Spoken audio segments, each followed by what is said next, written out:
Coming up, this week saw Boris Johnson clinging on to power after a no-confidence vote in which 148 of his own MPs voted against him.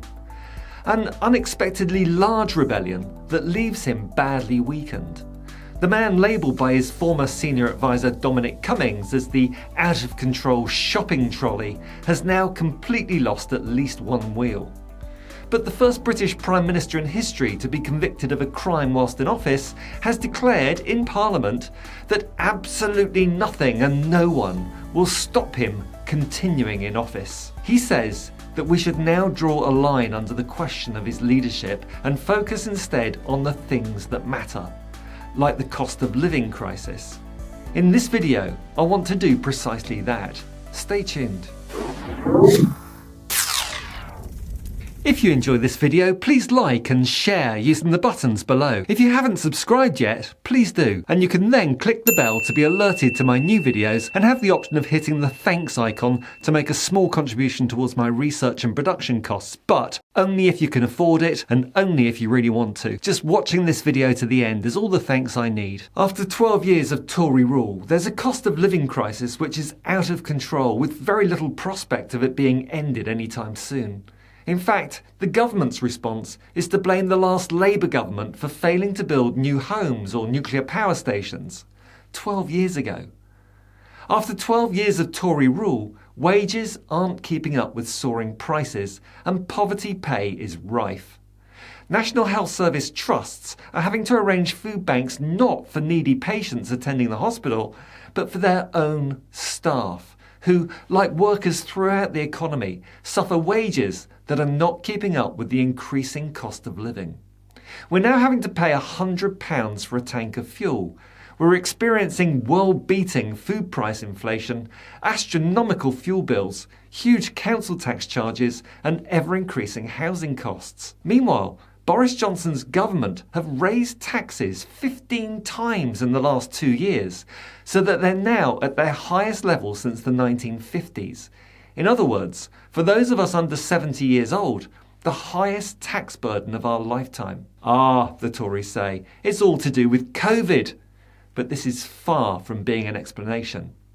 More pertinent is the £4.3 billion that the Tory government has lost in fraudulent COVID loans that Chancellor Rishi Sunak has expended no effort on recovering. The eye-watering £37 billion that was spent on those £1,000 a day consultants from the private sector working on a failed test and trace system that was independently adjudged to have had no material impact on the progression or severity of the pandemic.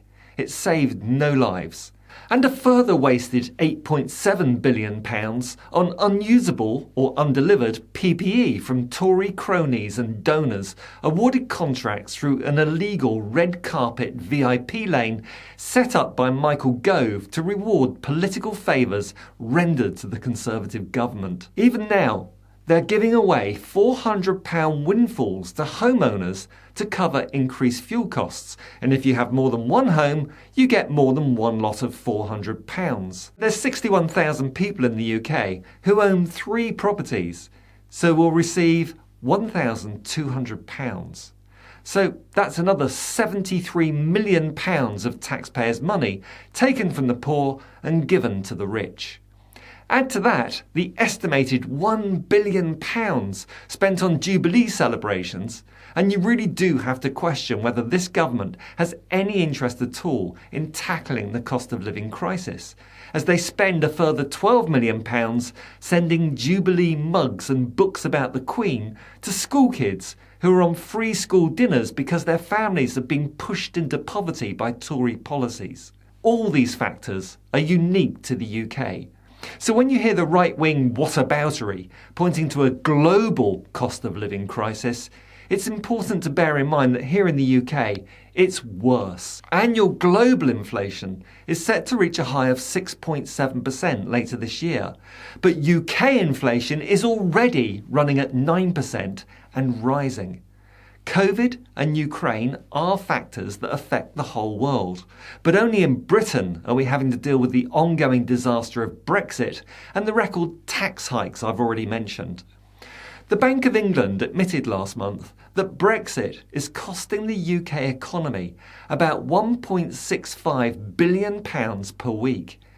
That's about £1,300 a year for everyone, children and babies included, in the UK. At the same time, there's also evidence that a clear majority of both Leave and Remain voters are now realising that Brexit has made the cost of living crisis even worse. How people voted in the referendum continues to influence how they see the outcomes of Brexit so far, but one issue stands out as having broad agreement between Leave and Remain voters.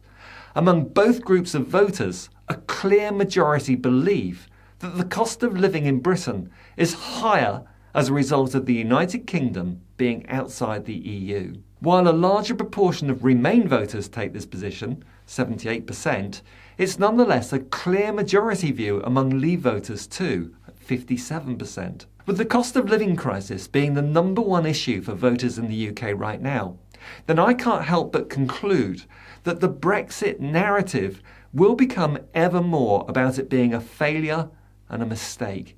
Sure, people find it very hard to admit to being wrong, but we already see so many Brexiteers, while not owning up to their mistake, now stridently and confidently saying that Brexit has not delivered on its promises. Not quite the same as saying it's a failure, but they're getting there. Give them time. Remember, generally speaking, many of these Brexiteers are not the sharpest pencils in the case. But I think it's important to keep reminding not so much them, but those who didn't vote and those Remain voters subjected to constant gaslighting from Brexiteers like rees-mogg, Lord Frosty the No Man, plus the entire editorial teams at the Mail and the Telegraph, of what Brexit has led to. The highest cost of living increase on the planet. At least we're world beating at something.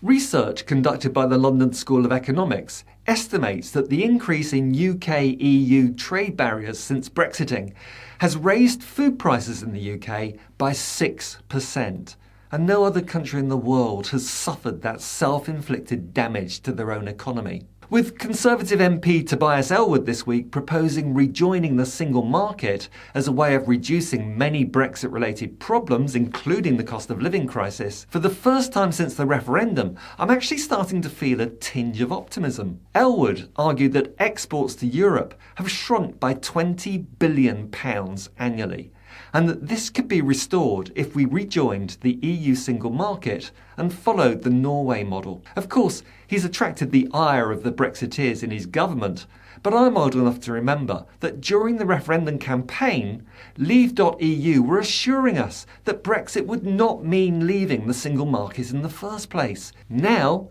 they see it as some sort of betrayal of Brexit, when it used to be precisely the type of Brexit they pushed for in their campaign. It's all very Brexity, isn't it? Lies, deceit, hypocrisy, financial interests and populism. But the cause for my optimism is that although UK voters may be aware that the cost of living crisis has multiple causes, they are clear that Brexit is one of them. And the cost of living crisis will worsen. Look at this graphic showing the OECD's projected growth for the UK economy next year. Of all the major economies, the UK is set to perform worst of all, except for sanctions hit Russia. And so the cost of living crisis will inevitably worsen under this directionless government who have no evident policies that could possibly divert the current economic trajectory. This means that there will be a growing chorus of voices across the political spectrum for doing Brexit differently, and anger about the so-called oven-ready deal that got the worst of all possible Brexits done. Look, there is no simple solution to the cost of living crisis, but here are some ideas for radical policy suggestions, the type of things we should be hearing from a proper opposition party and from dissenting voices from within the Tory party. 1. Commence the process of a negotiated return to the single market and customs union. Brexit was not originally about trade until the lunatics took over the asylum. 2. An immediate increase in the living wage to £15, as proposed by Labour MP Zara Sultana. 3. An end to the gig economy, with full employment rights restored to all workers and 0 hours contracts made illegal. 4. An 11% increase to universal credit to properly match the true rate of inflation for low-income households, on top of an immediate restoration of the £20 that was taken away, that even senior Tories like Sir Bernard Jenkin think should be reinstated. And how is all this to be funded? Well, Sunak's watered-down version of Labour's windfall tax policy raises nothing once the investment tax breaks he gave with the other hand are deducted. So I'd suggest not just a proper windfall tax on all fossil fuel companies, but an immediate end to massive government subsidies for fossil fuels and other high-carbon emitting industries like meat and dairy. Plus an aggressive stance to recovering fraudulent COVID claims. A reclaiming of furlough funds given to employers who can well afford now to pay it back. But the best way of raising tax revenue is to grow the economy. And the best way of doing that right now is to remove trade barriers with that huge European market right here on our doorstep.